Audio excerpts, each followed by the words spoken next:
It is a real pleasure to be with all of you in this place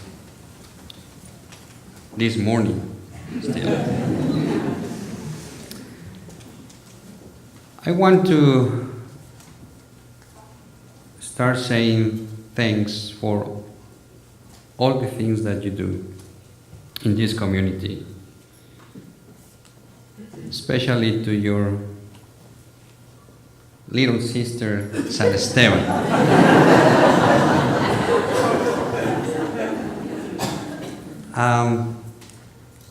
We pray for our companionship and friendship every Sunday. And thank you for your Thanksgiving donation and Christmas gift to our church. For my families, and when I say mine, some people sometimes think, oh, he thinks that he owns the people. No, I don't. But I serve them, and that's why I say mine people. To provide dinner on Thanksgiving Day and Christmas. The joy does not last only for a week, but for the whole year. And that brings these families a sense of hope. And to know that we have this big sister somewhere on the hill, it means a lot to us. So thank you so much for everything that you do. Now let me put on my power glasses so I can.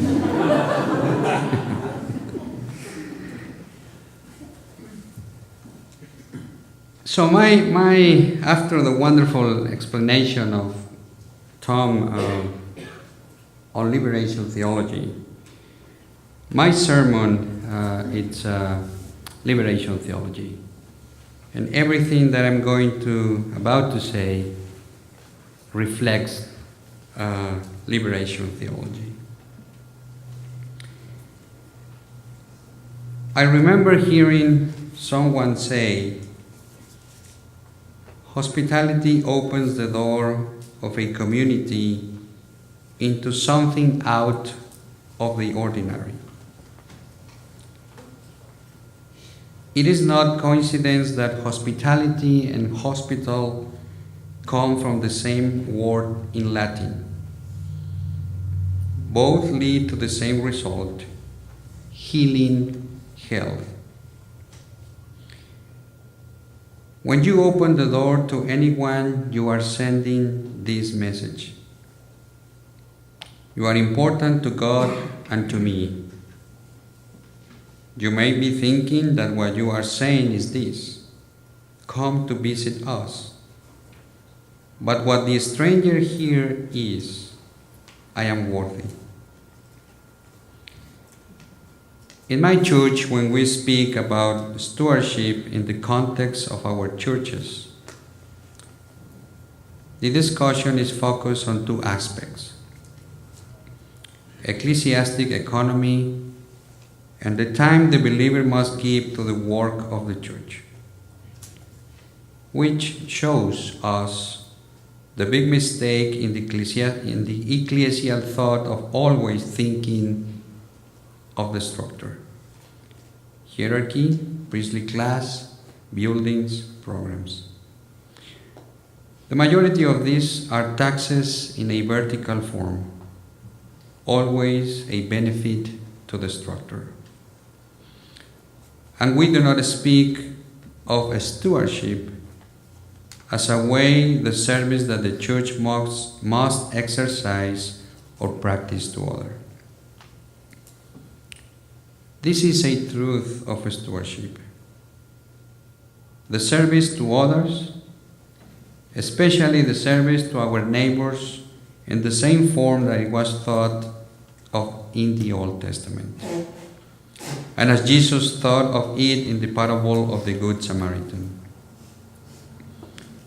This takes us to the practice of stewardship itself, especially in the exercise of charity to others, in particular to the immigrants that come to this country after a long journey of suffering in search of better perspectives of life.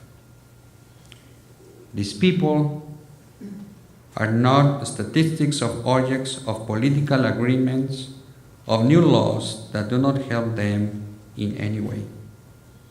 They are our brothers and sisters. Our faith is what should protect them through our hospitality, manifested in every way that we can help them, not as a social work of the church, but as a commandment of the Lord in which we believe, that He has put us in this world to accompany our brothers and sisters in need.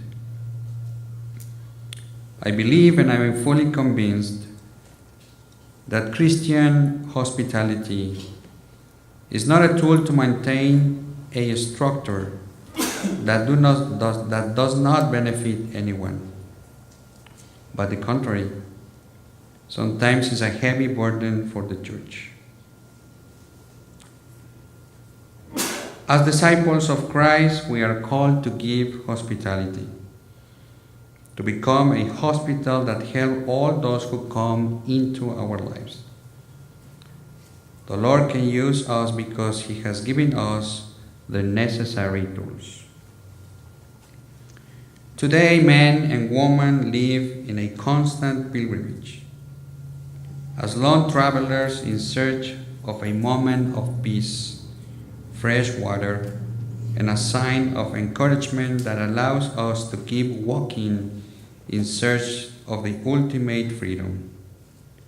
To serve God is perfect freedom.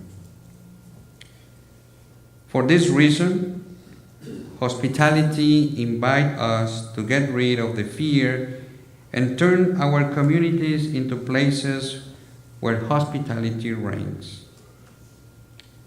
Hospitality is a virtue that allows us to break the narrowness of our fears and open our home to the stranger with the intuition that salvation comes in the form of a weary traveler. We are people easily dominated by the negative power of fear. Fear permeates most recondite corners of our being, to the point of controlling our choices and decisions. Fear is a cruel being who has taken hold of us and our communities. Fear makes us pull away, become fearful and distant to the stranger. It takes away our ability to host in simplicity and intimacy.